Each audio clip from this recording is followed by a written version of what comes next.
नमस्ते। आज हम एक ऐसी कहानी में गोता लगाने वाले हैं जो हजारों साल पुरानी है। एक ऐसे शहर की कहानी जिसके बारे में कहा जाता है कि वो सोने, चांदी और कीमती रत्नों से बना था और फिर एक दिन अचानक समंदर में समा गया। जी हाँ, हम बात कर रहे हैं भगवान कृष्ण की पौराणिक नगरी द्वारका की। एक ऐसी कहानी जो प्राचीन कथाओं और आज की आर्कियोलॉजी के बीच की लकीर को धुंधला कर देती है। तो आज के इस विश्लेषण का जो सबसे बड़ा सवाल है वो यही है, क्या एक ऐसा शहर जिसका जिक्र हमारे महाकाव्यों में किसी जन्नत की तरह किया गया है, वो सच में हकीकत में मौजूद हो सकता है? क्या विज्ञान और आस्था दोनों मिलकर एक खोई हुई सच्चाई को दुनिया के सामने ला सकते हैं?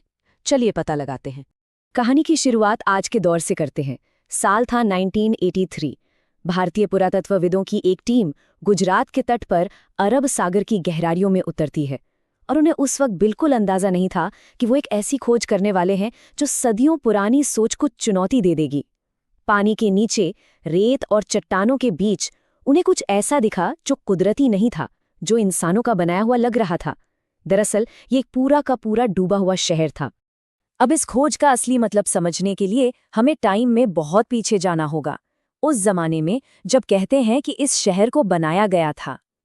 ये एक ऐसे नगर की कहानी है जिसे खुद देवताओं ने रचा था। तो सवाल उठता है कि द्वारका को बनाने की जरूरत ही क्यों पड़ी? हुआ ये कि मथुरा में कंस के ससुर जरासंध के लगातार हमलों से परेशान होकर भगवान कृष्ण ने अपनी प्रजा के लिए एक अभेद्य किला, एक महफूज पनाहगाह बनाने का फैसला किया। एक ऐसा शहर जो अमन और सुरक्षा का प्रतीक बन सके।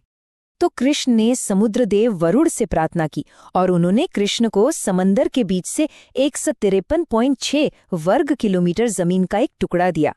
इसी जमीन पर दिव्य आर्किटेक्ट विश्वकर्मा ने एक शानदार शहर बसाया और इसके बड़े बड़े दरवाजों की वजह से इसका नाम पड़ा द्वारका, यानी द्वारों का शहर। और सुनिए, ये कोई छोटा मोटा शहर नहीं था। ग्रंथों के हिसाब से द्वारका में 9 लाख से भी ज्यादा आलीशान महल थे जो सोने, चांदी और कीमती रत्नों से चमकते थे। जरा सोचिए, ये स्केल आज भी हमारी कल्पना से कितना परे है। लेकिन बात सिर्फ महलों की चमक दमक की नहीं थी। द्वारका एक ऐसी सोसाइटी को दिखाता है जो अपने वक्त से बहुत बहुत आगे थी। एक वेल प्लान्ड शहर जहां चौड़ी सड़कें सीधे बंदरगाह तक जाती थीं, जहां एडवांस सिंचाई का सिस्टम था और जो अपने बाजारों की वजह से पूरी तरह आत्मनिर्भर था। मतलब ये सिर्फ एक खूबसूरत शहर नहीं था, ये आर्किटेक्चर और अर्बन प्लानिंग का एक जीता जागता अजूबा था। लेकिन कहते हैं ना, जहां कुछ बनता है वहां विनाश भी इंतजार करता है। द्वारका की ये सुनहरी कहानी आगे चलकर एक ऐसे श्राप के साए में आ गई जिसकी किसी ने कल्पना तक नहीं की थी। पहला श्राप आया महाभारत युद्ध के बाद। अपने 100 बेटों को खोने के बाद रानी गांधारी ने गुस्से में कृष्ण को श्राप दिया कि उनका यदुवंश भी ठीक उसी तरह आपस में लड़कर खत्म हो जाएगा। इसी श्राप ने उस विनाश की नींव रखी थी। और फिर आया दूसरा और ज्यादा सीधा श्राप।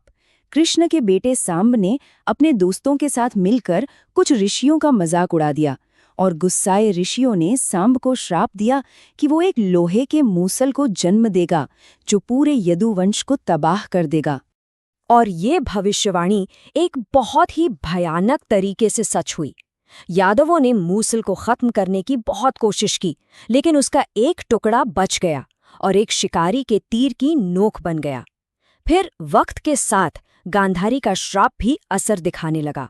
यादव घमंडी हो गए और एक जश्न के दौरान उन्होंने एक दूसरे को ही मार डाला। और आखिर में उसी शिकारी ने अनजाने में उसी तीर से कृष्ण पर वार कर दिया, जिससे उनके नश्वर जीवन का अंत हुआ और द्वारिका समंदर में डूब गए। सदियों तक ये कहानी सिर्फ ग्रंथों और कथाओं में ही जिंदा रही। लेकिन फिर आई 20वीं सदी और कुछ आर्कियोलॉजिस्ट ने ये देखने का फैसला किया कि क्या इस पौराणिक कथा के पीछे कोई ठोस, कोई असल सच्चाई भी छिपी है। खोज तो 1963 में शुरू हो गई थी, लेकिन इसे असली रफ्तार मिली 80s के दशक में डॉक्टर SR राव के नेतृत्व में, जिन्होंने इंडिया की पहली मरीन आर्कियोलॉजी यूनिट बनाई। उनके मिशंस ने ही ठोस सबूतों की नींव रखी। फिर 21वीं सेंचुरी में सोनार जैसी मॉडर्न टेक्नोलॉजी ने पानी के नीचे एक बहुत बड़े शहर का खुलासा किया और हाल ही में 2024 में इस साइट ने पूरी दुनिया का ध्यान अपनी ओर खींचा। इस मॉडर्न खोज के हीरो बिना किसी शक के डॉक्टर SR राव ही थे। उन्हें पूरा यकीन था कि हमारे ग्रंथ सिर्फ कहानियां नहीं बल्कि ये ऐतिहासिक दस्तावेज हैं। लेकिन सोचिए, उन्हें जबरदस्त शक का सामना करना पड़ा। कई लोगों ने उनके काम को सिर्फ धार्मिक जुनून कहकर टाल दिया और उन्हें सपोर्ट लगभग न के बराबर मिला। और यहाँ एक बहुत ही कमाल की बात पता चलती है। डॉक्टर राव का यकीन इतना पक्का था कि उन्होंने अपना पहला मिशन पता है कितने पैसों से शुरू किया? सिर्फ 800 रुपए से, बस 800 रुपीज, जो उन्होंने जैसे तैसे छोटे मोटे फंड से इकट्ठे किए थे। सोचिए, बस इतना सा बजट और सपना इतना बड़ा। ये उनके जुनून और विश्वास की सबसे बड़ी मिसाल है। और उनका ये विश्वास रंग लाया। उनकी खोजों ने ग्रंथों में लिखी बातों को आईना दिखाना शुरू कर दिया। ग्रंथों में एक किलेबंद शहर का जिक्र है तो गोताखोरों को 560 मीटर लंबी पत्थर की दीवार मिली। ग्रंथों में आलीशान महलों का जिक्र है तो उन्हें 30 से ज्यादा विशाल पत्थर के खंभे मिले। एक व्यस्त बंदरगाह की बात है तो उन्हें कई पुराने पत्थर के एंकर मिले। मतलब कथा और हकीकत एक दूसरे से मिल रही थीं। 1990 के दशक तक सबूत तो जमा हो रहे थे, लेकिन कहानी को पूरी तरह साबित करने के लिए और भी ठोस और साइंटिफिक सबूतों की जरूरत थी। और यहीं पर हाईटेक आर्कियोलॉजी की एंट्री होती है। 2001 से 2007 के बीच एडवांस्ड सोनार मैपिंग ने पानी के नीचे एक सुनियोजित शहर का पूरा डिजिटल नक्शा तैयार कर दिया। उन्हें ड्रेनेज सिस्टम मिले, टेराकोटा की मोहरें मिली और सबसे जरूरी चीज, जियोलॉजिकल सबूत मिले कि ये जमीन सच में समंदर से ली गई थी और बाद में फिर से डूब गई, बिल्कुल वैसा ही जैसा कथाओं में कहा गया है। लेकिन सबसे चौंकाने वाली खोज तो डेटिंग से सामने आई। पानी के नीचे मिली लकड़ी की एक चीज की जब कार्बन डेटिंग हुई तो उसकी उम्र निकली 9000 साल। इसको समझने के लिए सोचिए, ये भारत की सबसे मशहूर प्राचीन सभ्यता हड़प्पा से भी हजारों साल पहले की बात है। ये एक ऐसी खोज है जो भारतीय इतिहास की पूरी टाइमलाइन को फिर से लिखने की ताकत रखती है। ये बताती है कि यहाँ एक बहुत पुरानी और एडवांस्ड सभ्यता मौजूद थी। ये सारी खोजें डॉक्टर राव के विश्वास को सही साबित करती हैं। उनका ये कहना कि मैं ग्रंथों को धार्मिक किताबें नहीं बल्कि ऐतिहासिक दस्तावेज मानता हूँ, इस पूरी खोज के पीछे के क्रांतिकारी नजरिए को बताता है। ये एक तरह से इतिहास को एक नई नज़र से देखने का न्योता था।